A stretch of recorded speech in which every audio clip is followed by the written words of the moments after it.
হত্যা মামলার আসামি সাবেক আইজিপি একেএম শহীদুল হক রিমান্ডে ভয়াবহ তথ্য দিয়েছেন। ছাত্র আন্দোলনের সময় বিভিন্ন টকশোতে উস্কানিমূলক বক্তব্য, সরকার এবং পুলিশকে উস্কানিমূলক পরামর্শ দেওয়ার তথ্যের প্রমাণ পেয়েছে পুলিশ। এই সংক্রান্ত কয়েকটি ভিডিও পুলিশের সাবেক এক কর্তাকে দেখানোর পর কোনো কিছুই অস্বীকার করেননি তিনি।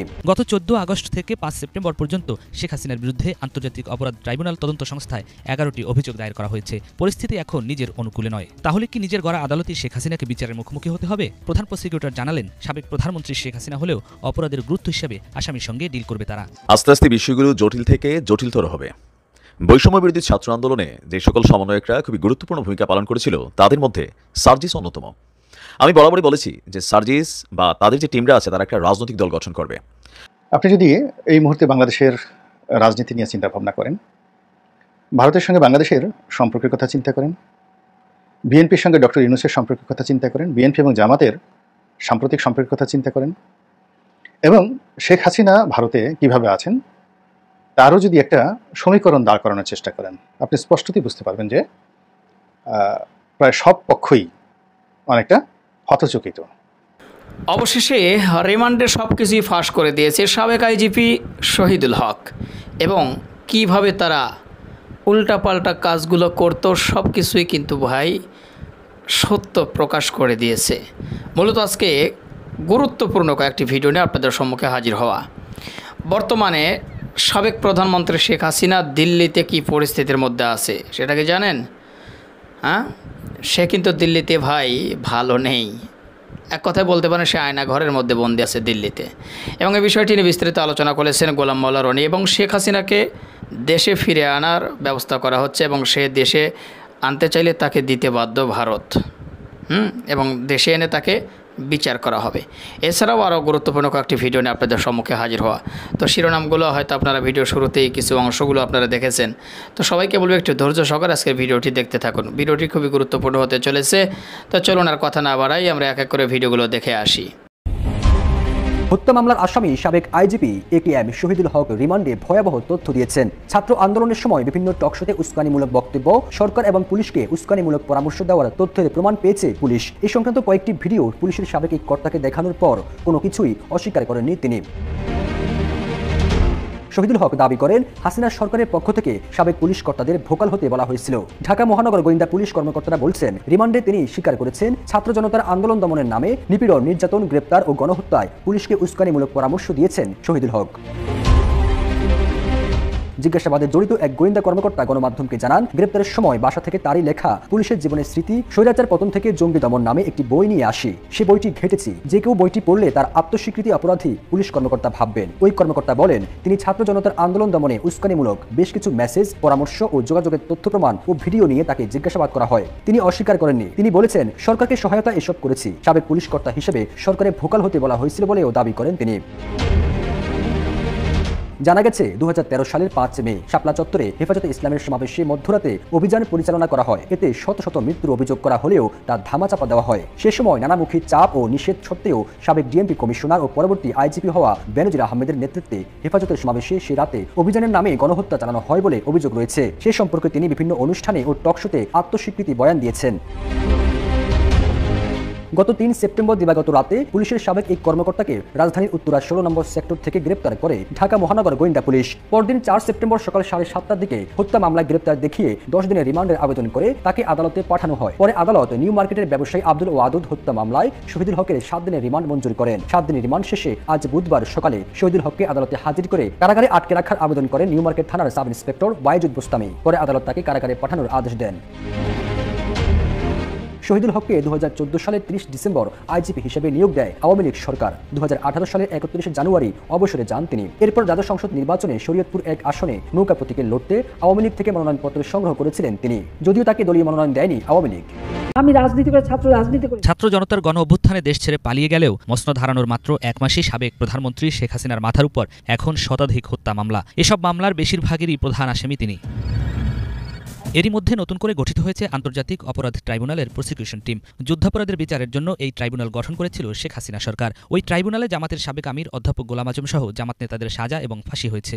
তারা বলেছেন যে আপনার সহযোগিতা, আপনার পরামর্শ অনুযায়ী তারা কাজ করেছে। এই কথা প্রমাণ করুক, এটা তাদের দায়িত্ব প্রমাণ করার। আপনার কি কখনো মনে হয় যে মুক্তিযুদ্ধের এই সময়টায় আপনার কর্মকাণ্ডটা ভুল ছিল? না, আমি তো এমন কোনো কাজ করি না যেটা নাকি করা উচিত ছিল না বলে আমি মনে করি। গত 14 আগস্ট থেকে 5 সেপ্টেম্বর পর্যন্ত শেখ হাসিনার বিরুদ্ধে আন্তর্জাতিক অপরাধ ট্রাইব্যুনাল তদন্ত সংস্থায় 11টি অভিযোগ দায়ের করা হয়েছে। পরিস্থিতি এখন নিজের অনুকূলে নয়। তাহলে কি নিজের গড়া আদালতেই শেখ হাসিনাকে বিচারের মুখোমুখি হতে হবে? প্রধান প্রসিকিউটর জানালেন, সাবেক প্রধানমন্ত্রী শেখ হাসিনা হলেও অপরাধের গুরুত্ব হিসাবে আসামির সঙ্গে ডিল করবে তারা। যিনি অপরাধ করেছেন অপরাধের গ্র্যাভিটি হিসাবে আসামির সাথে ডিল করা হবে।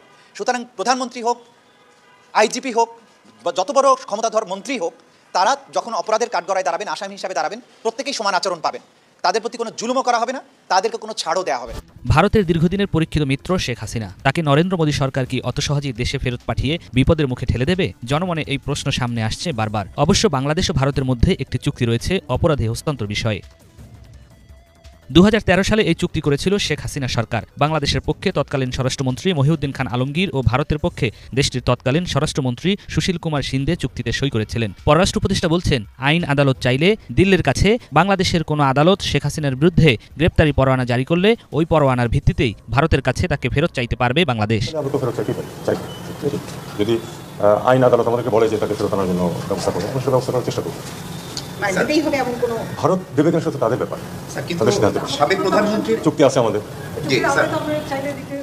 চাইলে দিতে পারার কথা, কিন্তু সেটা কিন্তু আবার একটু লিগাল প্রসেস থাকে। তো আমি জানি না সেটা কীভাবে হবে, স্পেকুলেট না করাই ভালো। তবে যদি আমাদের লিগাল সিস্টেম চায় যে তাকে ফেরত আনা হোক, আমরা অবশ্যই চেষ্টা করবো। এই চুক্তির আওতায় 2020 সালে বঙ্গবন্ধুর 2 খুনি সেনাবাহিনীর রিসালদার মুসলিউদ্দিন ও ক্যাপ্টেন আব্দুল মজিদকে ফেরত দিয়েছিল ভারত। একই চুক্তি অনুযায়ী 2015 সালে ভারতীয় বিচ্ছিন্নতাবাদী উলফা নেতা অনুপ চেটিয়াকে ভারতের হাতে তুলে দিয়েছিল বাংলাদেশ। আস্তে আস্তে বিষয়গুলো জটিল থেকে জটিলতর হবে। বৈষম্য বিরোধী ছাত্র আন্দোলনে যে সকল সমন্বয়করা খুবই গুরুত্বপূর্ণ ভূমিকা পালন করেছিল তাদের মধ্যে সার্জিস অন্যতম। আমি বরাবরই বলেছি যে সার্জিস বা তাদের যে টিমরা আছে তারা একটা রাজনৈতিক দল গঠন করবে। আর কেউ কেউ বলছেন সেই রাজনৈতিক দলটি গঠনের উদ্দেশ্যে বাংলাদেশের বিভিন্ন জায়গায় সমন্বয়করা সফর করছেন। এরই অংশ হিসাবে সফর করেছিলেন নারায়ণগঞ্জ। নারায়ণগঞ্জে সার্জিস যে ঘোষণা দিয়েছে তার এই ঘোষণাটা শতভাগ পলিটিক্যাল। আর এই বিষয়টাতে বিএনপি এবং জামায়াতের যারা নেতাকর্মীরা আছেন তারা কিন্তু ব্যাপক রিয়েকশনও করেছেন। কারণ প্রধানমন্ত্রী হিসাবে যে পদটা, সেই পদটার জন্য আগামীতে নারায়ণগঞ্জ থেকে প্রধানমন্ত্রী দেখতে চায় সার্জিস। তো এখন প্রশ্ন হচ্ছে, সার্জিস কিভাবে প্রধানমন্ত্রী দেখতে চায়? প্রধানমন্ত্রী যদি আমরা ভাবি, বিএনপি আছে, আওয়ামী লীগ আছে, জামায়াত ইসলাম আছে, জাতীয় পার্টি আছে, বা আরও যে দলগুলো আছে, এখানের মধ্যে আওয়ামী লীগ আপাতত বাদ। তো বাকি দলগুলোর তো একটা প্রধানমন্ত্রী পদের জন্য মোটামুটি একটা টার্গেটেড ক্যারেক্টার আছেই। তাহলে নারায়ণগঞ্জের মাটি থেকে প্রধানমন্ত্রীটা কোন দলের আসবে? একটা প্রশ্নবোধক চিহ্ন কিন্তু সার্জিস তৈরি করছে। তো বৈষম্যবিরোধী ছাত্র আন্দোলনের কেন্দ্রীয় সমন্বয়ক সার্জিস বলছেন, নারায়ণগঞ্জ নানান কারণে গুরুত্বপূর্ণ। সংসদে পলিসি মেকিংয়ে নারায়ণগঞ্জ থেকে আমরা আরও বেশি নেতা দেখতে চাই। কারণ দিন শেষে সবকিছুই নির্ধারিত হয় ওই সংসদ থেকে। আমরা আগামী দিনে নারায়ণগঞ্জ থেকে প্রধানমন্ত্রী দেখতে চাই। এখন সার্জিসদের যে বৈঠকটা ছিল বা প্রোগ্রামটা ছিল ছাত্রদের সাথে। স্যার যদি বলতো যে আমরা এখান থেকে আগামী দিন অক্সফোর্ডে 10টি স্টুডেন্ট দেখতে চাই, ঢাকা ইউনিভার্সিটিতে 10টা প্রফেসর দেখতে চাই, বুয়েটে দেখতে চাই, অথবা প্রাচ্যের যে কোনো ইউনিভার্সিটিতে নামি দামি, সেইগুলো বলতো, তাহলে বিষয়টা থাকতো ছাত্রদের সাথে কানেক্টেড। বাট সার্জিস বলছে এখান থেকে আরও বেশি বেশি নেতা দেখতে চায়, প্রধানমন্ত্রী দেখতে চায়। একদা প্রাচ্যের ডান্ডিক্ষেত নারায়ণগঞ্জ বিগত ছাত্র আন্দোলনে ব্যাপক ভূমিকা পালন করেছে। সার্জিস বলছে যে বেসিক্যালি তিনি আজকে আপনার 5টায় নারায়ণগঞ্জ পৌর স্টেডিয়াম মাঠে এক সমাবেশে এই কথা বলেছেন। আর তিনি বৈষম্যবিরোধী ছাত্র আন্দোলনের সমন্বয়ক এবং সংশ্লিষ্টদের সাথে কথা বলেছেন। এছাড়া বিভিন্ন রাজনৈতিক দলের প্রতিনিধি দলের সাথেও আলাদা আলাদা কথা বলছেন। আমি এদেশের রাজনৈতিক যেই দুর্বলতা বা দেউলিয়াপনা আছে সেটা গত 16 বছরে অনেকটা প্রকাশিত হয়েছিল। আর এখন বাকিটা হচ্ছে সার্জিসরা হাসনাতরা বাংলাদেশের যেই জায়গাতে যাচ্ছে এই মুহূর্তে বিএনপি, আওয়ামী লীগ, আমি জামাতরা এখন ওইভাবে দেখি নাই, আওয়ামী লীগের যে আজকে একটা দেখলাম, তারপরে বেশিরভাগ বিএনপি বিভিন্ন জায়গায় এই ছেলেগুলারে মনে করতেছে যে আগামী দিনের কাণ্ডারি, তারেক জিয়ার থেকেও সম্ভবত বড় কোনো ক্যারেক্টার, এদের সাথে একটা ছবি তুললে বা একবেলা নিয়ে ভাত খাওয়াইতে পারলে অথবা বাড়িতে জায়গা দিতে পারলে কিছু একটা মনে হয়ে যাবে। তবে রাইট নাও কিছুটা প্রভাব পড়ছেও। এই রাজনৈতিক দলগুলার এই ধরনের রাজনৈতিক দেউলিয়াপানাই বাংলাদেশের রাজনীতি নষ্ট করার পেছনে আরও একটা কারণ। আরে ভাই, আপনার বাড়িতে সার্জিস এসে ঘুমাইলে কি হয়েছে? সার্জিসের চেহারা চেয়ে আপনার ভোট দিবে? ভোট দিবে না। তো রাজনৈতিক প্রতিনিধি দলের সাথে সার্জিসের বৈঠকটা আসলে কেন? আমার কাছে মনে হয় কি আমরা হঠাৎ করেই মানে অপ্রয়োজনীয় ইস্যুগুলোকে আরও সিরিয়াস করে ফেলি। আপনার সার্জিস বলছে নারায়ণগঞ্জে আমাদের উপর যারা হামলা করেছে তাদের বিচার না হওয়া পর্যন্ত আমাদের শান্তি হবে না। আর নারায়ণগঞ্জে অল্প কিছু মানুষ বৃহৎ গোষ্ঠীকে জিম্মি করে গার্মেন্টস, অটো স্ট্যান্ড, মার্কেট থেকে চাঁদাবাজি করছে। ছাত্র জনতা এসব অপকর্ম সমর্থন করে, এটা সুন্দর একটা বক্তব্য দিয়েছে। তো এখানে বলছেন যে আমরা যখন ছাত্র সমাজ প্রয়োজন হবে তখনই আমরা আবার মাঠে নামবো, আমরাও চাই নামো।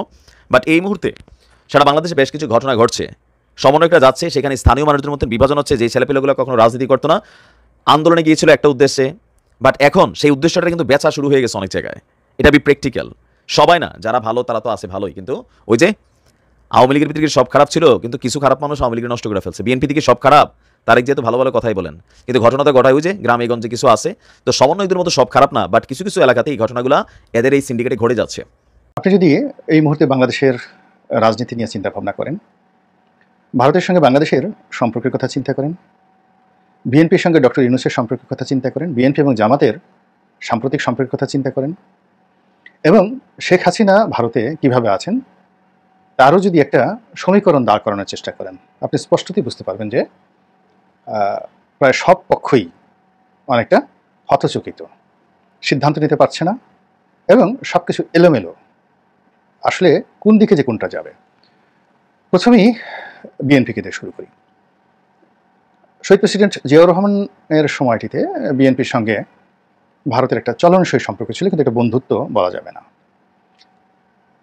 বিএনপির বিপরীতে জনাব এরশাদ সাহেবকে তারা পছন্দ করেছিল এবং এখনো পর্যন্ত সত্যিকার অর্থে যদি তাদের সাথে কারোর দ্বিপাক্ষিক সম্পর্ক থাকে, সেটি এরশাদ সাহেব জিএম কাদের জাতীয় পার্টি, অর্থাৎ সে 1981 সন থেকে আজ পর্যন্ত ট্রাস্ট অফ দি রিলেশনশিপ।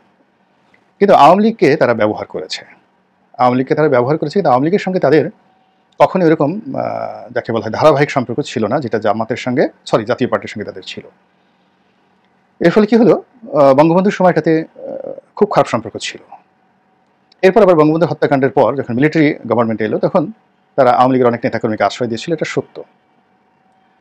কিন্তু এরশাদ জামানাতে তারা আওয়ামী লীগের নেতৃবৃন্দকে ওই আশ্রয় যাদেরকে দিয়েছিল তাদেরকে মূলত নির্দেশনা দিয়েছিল এরশাদকে সহযোগিতা করার জন্য। ফলে 86, 87, 88 একদম শুরু পর্যন্ত বলতে গেলে আওয়ামী লীগ কিন্তু এরশাদের পক্ষে ছিল, জামাতও এরশাদের পক্ষে ছিল। কিন্তু পরবর্তীতে দেখা গেল যে ভারত যে কোনো কারণে অবস্থার প্রেক্ষাপটে আওয়ামী লীগকে আসলে ওইভাবে তারা নিয়ন্ত্রণ করতে পারেনি, আর আওয়ামী লীগ ও জনতার চাপে এরশাদের সাথে আসলে সম্পর্কটা রক্ষা করতে পারেনি। এর কারণ হলো তখন বেগম জিয়া বা বিএনপি এতটা জনপ্রিয় হয়ে পড়েছিল রাজপথে 88 সনের দিকে, যে আওয়ামী লীগ যদি ওই মুহূর্তে এরশাদের সাথে থাকতো তাহলে তাদের অবস্থাও আওয়ামী লীগের জমানায় জাতীয় পার্টি যেভাবে ছিল ঠিক ওইরকম অবস্থা হয়ে যেত। ফলে আওয়ামী লীগের সেই পর্যায়ে যারা শীর্ষ নেতা ছিলেন, তখন আওয়ামী লীগের বড় বড় নেতা যারা ছিলেন, তারা এখনকার মতো না, ডক্টর কামাল হোসেন ছিলেন, মোস্তফা মহসিন মন্টু সাহেব ছিলেন, আর অনেকে ছিলেন, তো তোফায়েল সাহেব, আমর সাহেব, ওনাদের অনেক ক্ষমতা ছিল। তো সবাই আলোচনা করেই মূলত ওই মুহূর্তে এরশাদ বিরোধী একটা আন্দোলনে আসে। কিন্তু আওয়ামী লীগের অনেক শীর্ষ নেতার বিরুদ্ধে কিন্তু ডিজিএফের কাছ থেকে টাকা নেওয়া, এরশাদের কাছ থেকে টাকা নেওয়ার সুযোগ সুবিধা নেওয়া, এগুলোর অনেক রেকর্ড আছে। এরশাদ ভদ্রলোক বলে এই কথাগুলো বলেননি, কিন্তু এরশাদ যদি চাইতেন সবার একেবারে ধুতি খুলে তিনি উলঙ্গ করে দিতে পারতেন। তো এই যে 88 নির্বাচনে অংশগ্রহণ করার জন্য আওয়ামী লীগকে টাকা দেওয়া হয়েছিল, শেখ হাসিনার সঙ্গে লং ড্রাইভে যাওয়া হয়েছিল, এই সকল কথাবার্তা নিয়ে বিভিন্ন মানুষ বিভিন্ন কথাবার্তা বলেছে, কিন্তু এরশাদের পক্ষ থেকে কখনো কোনো কথা বলা হয়নি। কিন্তু যারা সামরিক কর্মকর্তা, যারা টাকার বস্তা টানাটানি করতেন, তো তারা যে সকল রসাত্মক কথাবার্তা বলেছেন, যেগুলো শুনলে আপনাদের অনেকের ইমান নষ্ট হয়ে যাবে, যাহোক নিবে সেদিকে যাবো না। কিন্তু যেটি হলো, আওয়ামী লীগকে তারা ব্যবহার করেছে বিভিন্ন সময়টিতে, মূলত বাংলাদেশে যে ভারত বিরোধী শক্তি বিভিন্ন সময় ক্ষমতা যাওয়ার চেষ্টা করেছে, এস্টাবলিশ হওয়ার চেষ্টা করেছে, তাদেরকে দমন করার জন্য আওয়ামী লীগকে ব্যবহার করেছে। আবার আওয়ামী লীগ যখন একটু বাড়াবাড়ি করেছে, তখন আওয়ামী লীগকে জাতাও দিয়ে দিয়েছে ভারত। এবং 1996 থেকে 2001 সনের যে আওয়ামী লীগ সরকার, one of the finest government, কিন্তু সেই সরকার তার কন্টিনিউ করতে পারেনি। এই কারণে পারেনি যে ভারত চায়নি। তো এই গেল তাদের কথা। কিন্তু বিএনপির ক্ষেত্রে যেটা হলো, বিএনপিকে তারা অবস্থার প্রেক্ষিতে, অর্থাৎ বিএনপি যখন একেবারে বিজয় লাভ করেছে, কেবলমাত্র তখনই ভারত তাদের সঙ্গে বন্ধুত্ব করেছে, আর যখন বিএনপি একটু বিপদে পড়েছে অমনি বিএনপি বিরোধিতা করেছে। তো এই কারণে কি হলো যে ভারতের প্রতি, ভারতের রাজনীতিবিদদের প্রতি বিএনপির একটা অভিশাপ রয়ে গেছে। এর কারণে বিএনপি কার্যত ভারতকে আসলে কখনো বিরক্ত করতে চায়নি, ভারতের সাথে শত্রুতাও চায়নি। বরং মনমোহন সিং যখন প্রধানমন্ত্রী ছিলেন, তখন প্রাণান্ত তিনি চেষ্টা করেছিলেন বেগম জিয়া যে ভারতের সঙ্গে তাদের একটা ভালো বন্ধুত্ব হোক, এবং বিরোধী দলীয় নেত্রী হিসেবে তিনি ভারত সফরে গিয়েছিলেন। মনমোহন সিং তখন যথেষ্ট সম্মান করেছিল, কিন্তু ভারত সেই সম্পর্কটি রক্ষা করতে পারেনি। পরবর্তীতে যখন প্রণব মুখার্জি ক্ষমতা এলেন, সেই প্রণব মুখার্জি শেখ হাসিনাকে এতটা কাছে টানার চেষ্টা করলেন, সেই টানার কারণে কি হলো, সেখানে পরিবারতন্ত্র, ভারতের রাজনীতিতে প্রণব মুখার্জির পরিবারতন্ত্র এতটা শক্তিশালী হয়ে পড়লো যে প্রণব মুখার্জির ছেলে ঢাকা ক্লাবে বসে আওয়ামী লীগ জমানাতে ব্যবসা বাণিজ্য ভাগাভাগি পর্যন্ত করতেন, এবং অনেকের রাজনৈতিক ভাগ্য প্রণব মুখার্জির ছেলের দ্বারা নির্ধারিত হতো। এটি সে প্রণব মুখার্জি যতদিন রাষ্ট্রপতি ছিলেন পুরো সময়টাই তার ছেলে কলকাতাতে, দিল্লিতে মাতুব্বরি না করে এই ঢাকা ক্লাবে বসে বাংলাদেশে বসে মাতুব্বরি করতেন, এবং প্রণব মুখার্জির ছেলের সঙ্গে কারোটা ছবি থাকলে, সম্পর্ক থাকলে সে নিজেকে রাজা হিসেবে মনে করতেন। তো যাই হোক, এই যে একটি অবস্থা, এরই মধ্যে বাংলাদেশে যে গণঅভ্যুত্থান হয়ে গেল, আপাতত ক্ষমতায় আছেন ডক্টর মোহাম্মদ ইউনূস, এবং তিনি খুবই জোশ দেখাচ্ছেন ভারতের বিরুদ্ধে। এবং ইউনূস যারা সমর্থক আছেন বাংলাদেশে তারা তো খুবই খুশি যে এমনও নেতা হতে পারে ভারতের মুখে মুখ রেখে কথা বলছে, চোখে চোখ রেখে কথা বলছে। যে কথা কোনোদিন জিয়াউর রহমান সাহেব বলতে সাহস পাননি, বঙ্গবন্ধু বলতে সাহস পাননি, সেই কথা এখন ডক্টর ইউনূস সাহেব বলছেন। এই কথা বলে আমরা অনেকেই খুব আত্মতৃপ্তি অনুভব করছি। আবার ভারতীয় যিনি রাষ্ট্রদূত আছেন তিনি আওয়ামী লীগ জমানাতে বড় বড় মন্ত্রীদের সাথে বসতেন ক্রস লে করে, পায়ের উপর পা তুলে একদম চেয়ারে হেলান দিয়ে তিনি বসতেন। আর এখন তিনি একেবারে কাচুমাচু করে মাথা নিচু করে দু পা ভাঁজ করে পিছনে দিয়ে বসছেন। আর আমাদের যারা উপদেষ্টা মণ্ডলী রয়েছেন, ছোট হোক বড় হোক, সবাই পায়ের উপর পা তুলে একেবারে বাপের বেটা সাদ্দামের মতো তারা বসছেন। এবং এই দৃশ্য দেখে আমরা অনেকেই বলছি হ্যাঁ হ্যাঁ সরকার হলে তো এরকমই হওয়া উচিত, বাপের বেটা দেখো এখন ভাব দেখাও। এখন পায়ের উপর পা তুলে ইন্ডিয়ান অ্যাম্বাসির লোকজন একটু বসুক। এই সরকারকে অনেকে কিয়ামত পর্যন্ত চাচ্ছেন যে এই ভারতকে উচিত শিক্ষা দেওয়ার জন্য এরকমই আসলে অ্যাটিটিউড হওয়া উচিত। যাই হোক, এটার ভবিষ্যৎ কি যা কি, এটা আমি একটা ছোট উদাহরণ দিই। সেটা হলো আমেরিকার ব্লু প্রিন্ট হয়ে গেল, তারা আক্রমণ করবে ইরাক। এবং ইরাকের যে অপারেশন ডেজার্ট স্টর্ম, সাদ্দামের বিরুদ্ধে যে প্রথম যুদ্ধটা হয়েছিল, তো সেই যুদ্ধে কিন্তু তারা ইরাক আক্রমণ করেনি। তো সেই যুদ্ধ শুরু করার আগে তৎকালীন প্রতিরক্ষা মন্ত্রী রামসফেল্ড এবং আমেরিকাতে যে কজন খুব যাকে বলা হয় প্রমিনেন্ট প্রতিরক্ষা মন্ত্রী in the history of America, তার মধ্যে রামসফেল্ড অন্যতম। তিনি যুদ্ধ শুরুর আগে একেবারে শেষ বার্তা হিসেবে তিনি সাদ্দামের কাছে গিয়েছিলেন এবং সাদ্দাম ঠিক এইভাবেই একটা ভাবসাব দেখিয়ে তিনি তার সঙ্গে তুচ্ছতাচ্ছিল্য করার চেষ্টা করেছিলেন। আর রামসফেল্ড ওটাকে এনজয় করার জন্য তিনি তার সামনে বলতে গেলে বসেনই নাই, মানে আমরা যেভাবে হুজুরদের সামনে দাঁড়াই ওভাবে তিনি হাত জোড় করে তিনি দাঁড়িয়েছিলেন। এর পরিণতি আমরা জানি, যখন কোনো সুপার পাওয়ার শক্তিশালী ব্যক্তি প্রাণী মুহূর্তের মধ্যে তার যে শক্তিমত্তার যে উল্টো জিনিসটা তারা করে ফেলে, ইট মিনস তারা একটা বড় কিছু করার জন্য প্রস্তুতি নিচ্ছে। আপনি আপনার নিজের দিকে দেখেন, আপনি যখন কাউকে একটা থাপ্পড় মারতে চান খুব হালকাভাবে, তখন আপনাকে কিন্তু হাত পেছনে নিতে হয় না, আস্তে করে আপনি একটা চড় মেরে দেন। কিন্তু আপনাকে যদি জোরে একটা থাপ্পড় মারতে হয় তাহলে আপনাকে হাত পেছনে নিতে হবে, এবং যত বেশি পেছনে নেবেন আপনার থাপ্পড়টা তত বেশি শক্তিশালী হবে। একইভাবে ঘুষি, আপনি যদি কাকে ঘুষি মারতে চান সেক্ষেত্রে আপনার হাতটি পেছনে আনতে হবে। এখন এই যে ভারত যে ব্যাকফুটেজে চলে গেছে, ভারত আসলে এখানে ব্যাকফুটেজে যাওয়ার মতো ভারতের একটা সিঙ্গেল জিনিস নেই। আমাদের রিজার্ভের একটা অংশ ভারতে জমা আছে এখন পর্যন্ত। আমাদের ব্যবসা বাণিজ্যের অলমোস্ট 38% চীনের চাইতে আমরা এখন আন্তঃ ব্যবসা ভারতের সঙ্গে বেশি করছি। আর সীমান্তে যে চোরাচালান অন্যগুলো যদি ধরেন তো অলমোস্ট বাংলাদেশের ট্রেড অ্যান্ড কমার্সের অলমোস্ট 60% এখন আমরা ভারতের সাথে করি। এই মুহূর্তে ভারতের যে ইনভেস্টমেন্ট রয়েছে বাংলাদেশে এবং যত টাকা ভারত বাংলাদেশের কাছে পাবে, এগুলো নিয়ে যদি ভারত খেলতে চায়, পুরো বাংলাদেশের আন্তর্জাতিক ট্রেড অ্যান্ড কমার্স বাংলাদেশের জন্য বন্ধ হয়ে যাবে। Just 1 minute. এরপর বাংলাদেশের যে কৌশলগত জায়গাতে ভারতের যে ম্যানপাওয়ারগুলো রয়েছে এবং বাংলাদেশ ব্যাংক থেকে শুরু করে অন্য সব জায়গাতে ব্যাংকিং সেক্টরে ভারতের কোম্পানিগুলো যেভাবে সফটওয়্যার সাপ্লাই দিয়েছে, যদি ভারত চায় যে বাংলাদেশে সাইবার অ্যাটাক করবে বা ডিজাস্টার করবে ব্যাংকিং সেক্টরে, এটা 1 মিনিট। তো সেগুলো না করে তারা চুপচাপ হয়ে পায়ের উপর পাতলা উপদেষ্টা আছেন তাদের সামনে কাচুমাচু করে বসছেন, এই লক্ষণ কিন্তু ভালো নয়। নাম্বার 1। নাম্বার 2 হলো যে এই মুহূর্তে ভারত সংগতকারণে তাদের যে চরিত্র, সেই চরিত্র অনুযায়ী বিএনপির সঙ্গে তারা সম্পর্ক স্থাপন করবে, কিন্তু বিএনপির সঙ্গে তারা কোনো কথাবার্তাই বলছে না। তারা জামাতের সঙ্গে কথাবার্তা বলছে, জামাতের সঙ্গে বন্ধুত্ব করছে এবং জামাতও ভারতের বন্ধুত্ব লাভের জন্য একেবারে উদ্গ্রীব হয়ে পড়ছে। প্রিয় দর্শক শ্রোতা, ভিডিওগুলো আপনারা সবগুলো দেখলেন, অবশ্যই আপনাদের মূল্যবান মতামত জানাবেন। যে ভিডিওগুলো নিয়ে আজকে আপনাদের সম্মুখে এসে হাজির হয়েছিলাম, সেই ভিডিওগুলো আজকে আপনাদের সাথে শেয়ার করলাম। তো ভিডিওগুলো দেখার পরে কী জল্পনা কল্পনা হচ্ছে আপনাদের ভিতরে, সেটা অবশ্যই কমেন্ট বক্সে লিখে দিন। আর আমাদের এই চ্যানেলে এখন পর্যন্ত যারা সাবস্ক্রাইব করেনি,